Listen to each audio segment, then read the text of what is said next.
went to Yom Kippur, when the women went to Yom Kippur on the fast day, the Muslim neighbors babysat the children, the most precious objects they gave to them to protect. How could that be if they're our enemies, mortal enemies? Because they're not. It's not a religious conflict. That's a Zionist ploy of accusing everybody of being anti-Semitic. You want peace? You want to have a conference here of peace? Step back and look and read the facts. Not the facts that's been misconstrued by the Zionist propaganda. The facts that are realities.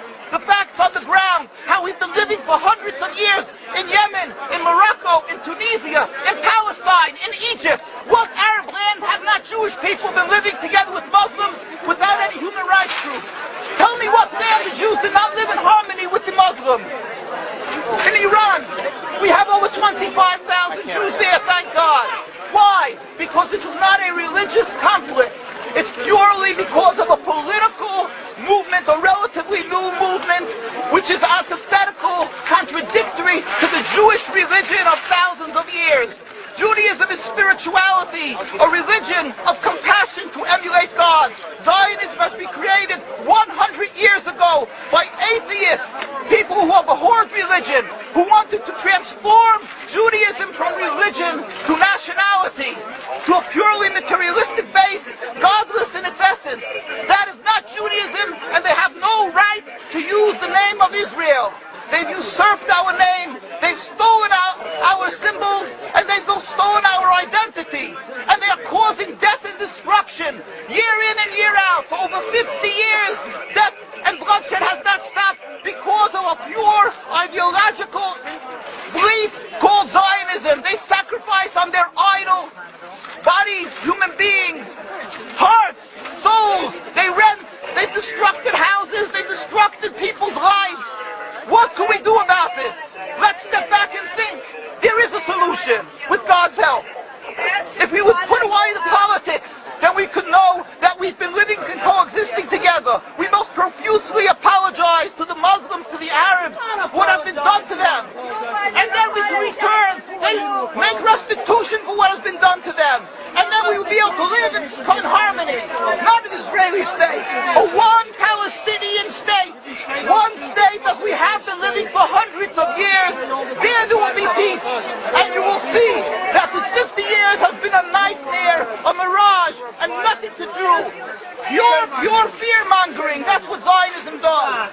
It's panic, going into a theater and yelling, fire, fire, that's what Zionists do. We've been living with the Muslims. We've been living, yes, Ahmadinejad keeps on stating that he does not want to harm the Jews, but the Zionists keep on antagonizing him. Of course you don't, because you have an agenda. You want to further Zionism. You want enemies.